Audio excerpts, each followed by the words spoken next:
gospel comes from the 7th chapter of Luke, beginning with the first verse. After Jesus had finished all his sayings in the hearing of the people, he entered Capernaum. A centurion there had a slave whom he valued highly, and who was ill and close to death.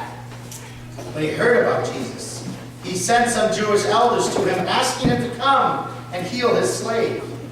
When they came to Jesus, they appealed to him earnestly, saying, "He is worthy of having you do this for him, for he loves our people, and is he who built our synagogue for us."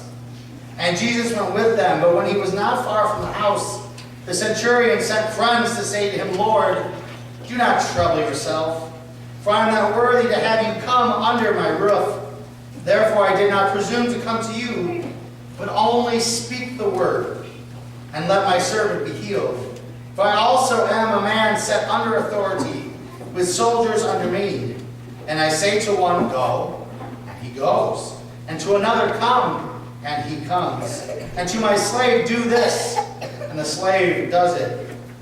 When Jesus heard this, he was amazed at him, and turning to the crowd that followed him, he said, "I tell you, not even in Israel have I found such faith." When those who had been sent returned to the house, they found the slave in good health.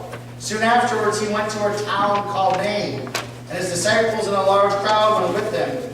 As he approached the gate of the town, a man who had died was being carried out, who was his mother's only son, and she was a widow, and with her was a large crowd from the town. When the Lord saw her, he had compassion for her and said to her, "Do not weep." And he came forward and touched the bier, and the bearers stood still. And he said, "Young man, I say to you, rise." The dead man sat up and began to speak, and Jesus gave him to his mother. Fear seized all of them, and they glorified God, saying, "A great prophet has risen among us, and God has looked favorably on his people." This word about him spread throughout Judea and all the surrounding country. This is the gospel of our Lord. You may be seated.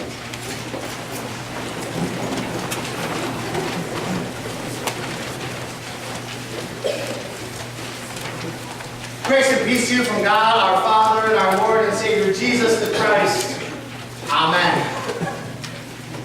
3 months and 1 day ago, I went to the largest parade in human history, as I was with 5 million other people in Chicago for the World Series Championship Parade. Yes, I'm still counting the days, and I'm still celebrating. Even this last night, I bought frames to frame the newspapers of us winning the National League pennant, the World Series, and the day after the parade to display them in my house. Yes, I am that nerdy. You know, I've always loved parades, though. I mean, it doesn't have to be a World Series championship parade. I love parades in general. I love being part of the Pickle Fest parade. I love throwing candy from the float. I like the horse parade when I'm not scooping poop behind it, which unfortunately is going to happen again this year due to your generosity, Trinity, last week in donating funds for Polar Plunge. For those that don't know, I made a $500 donation challenge to donate to the Polar Plunge because my doctors won't let me jump in it. That's what happens when you have pneumonia for a month. They don't let you jump into frozen lakes. And you guys did it. You made actually almost $600, I think, in the end. And so I have to scoop poop. By the way, Kevin Berg gets the scoop poop with me. He doesn't know that. He's finding it out right now as he stands in the back. So thanks a lot, Trinity, for being so generous. Now the horse parade's good for me. But, you know, I do love parades. And oftentimes parades are joyous occasions, right? I mean, I've seen many of you at parade. You know, you get excited, you call for candy. Some of you I try to hit, you know, with missiles of candy if I can. Especially, he's here. I'm going to pick on him in a couple weeks. So I'll leave. Man, I'm leaving you alone now, but just wait a couple weeks. I got some stuff for you when you're here. But you know, in our reading for today, in our gospel reading, we find actually 2 parades going on. The first is a parade led by Jesus after he heals the centurion's servant. The centurion sends people to Jesus asking him to come and heal his slave who he finds so valuable and so important. And the centurion says, well, you don't even have to come actually visit me. Just say that it'll happen. And I know it'll happen because I trust and believe that you can do this. Jesus praises the centurion's faith. The slave is healed and people rejoice. And so Jesus and his disciples and all these other people who are singing praises to him, they're walking along and going to the town of Nain, where they meet an entirely different kind of parade.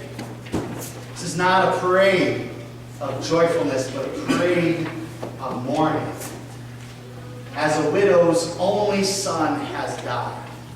And we have to remember the context in which we're in. In Jesus' time, if you were a widow and had no children, especially no male children, you had no security. You had no one to take care of you. So it's bad enough that this widow has lost her husband. It's bad enough that she has now lost her son. The greatest loss we can have. But what Jesus meets is a widow on the edge of nothing. Now I hear music coming out over here, so I'm going to take a moment because I have a feeling that the iPod wasn't turned off over here. Who it was, but not all the way. There we go. I want to have a musical background back to my service. Actually, what I want is a fanfare. Someone can figure out when I would step up to preach. You know, a big musical introduction. That's what I want. That'd be awesome. Hallelujah chorus, probably the perfect one, right? Hallelujah. So Jesus leading this joyous parade meets this parade of mourning. The thing is, we know both of these kinds of parades, don't we, in our lives? We experience great joys and great moments of wonder and awesomeness. Like today we have some of our young people taking First Communion. For the first time, they're having their communion for the very first time. That's a joyous occasion. That's why many of you are here, and you're going to go after this and maybe not like parade through the streets, but you're going to have a party and a gathering. That's a joyous thing. But we also know what it's like to be in that funeral procession of cars on the way to a gravesite. We know what it is to mourn friends, spouses, sons, brothers, sisters. We know both of those kinds of parades. And here in our reading, they meet at the same time. A parade of joy, of life, and a parade of sorrow and death. And in the middle is Jesus. And what does Jesus do? Does Jesus ignore the parade of mourning and sadness that is going by, not wanting to ruin the joyous buzz around him? Does Jesus turn a blind eye to the suffering of the widow? No. He sees this suffering, he has compassion, and though no one asks him to, though no request is made, though no anything occurs, Jesus heals and raises the widow's son right there. He does this because he has compassion. It even says that Jesus sees the widow and has compassion and decides to act. Compassion is that thing that happens when life and death meet, when suffering and hope collide. Compassion. Feeling for someone else, for the other.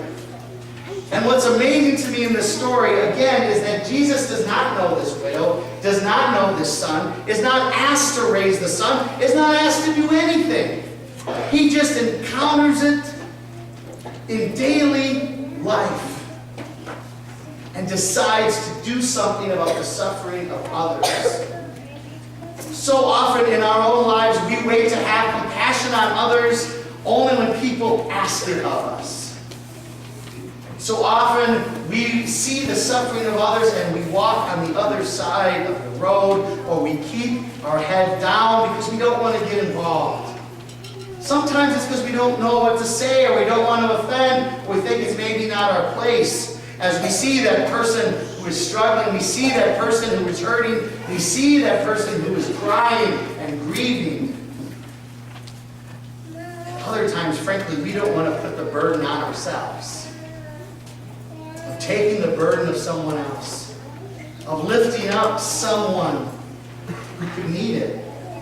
Because we're too busy. We got to get here. Or it's not my job. Or nobody asked. I don't think that's how Jesus calls us to live. I think Jesus calls us to live with compassion for all people. Because Jesus gives compassion to us. Jesus knows our suffering and our pain and frees us from that suffering and pain. Jesus knows our sin and forgives us and brings us to everlasting life. Jesus knows what it's like to walk in the funeral procession as well as at the front of the parade. And Jesus sends people to us that we might know compassion and kindness.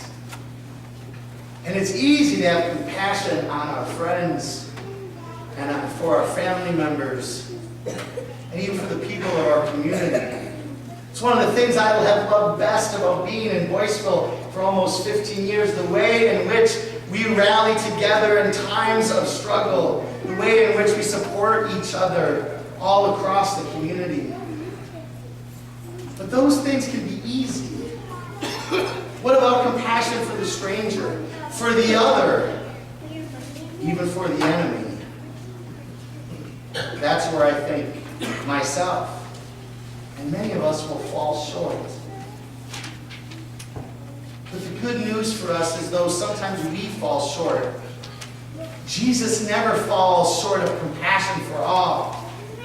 And that because Jesus is with us, and because Jesus walks with us, and because Jesus doesn't hesitate to offer compassion to all those who suffer, we can be inspired to do the same. Knowing that though we will mess up, we have forgiveness. We can be inspired to reach out to the stranger and the other and even the enemy. And let them know that they're loved and cared for by a Savior who is with them, who has died for them, who promises to walk with them the rest of their lives. That we can maybe turn those parades of mourning into parades of joy. For we have felt that joy in our own life. Like I said, I love parades. Because it's a chance for community to come together. It's also a chance for community to support each other, even those that are strangers and different and outsiders. May we live with the compassion that Jesus has for us, and may we share that compassion and kindness with the whole world. For that, we can say thanks be to God. Amen. Let us rise and sing our hymn.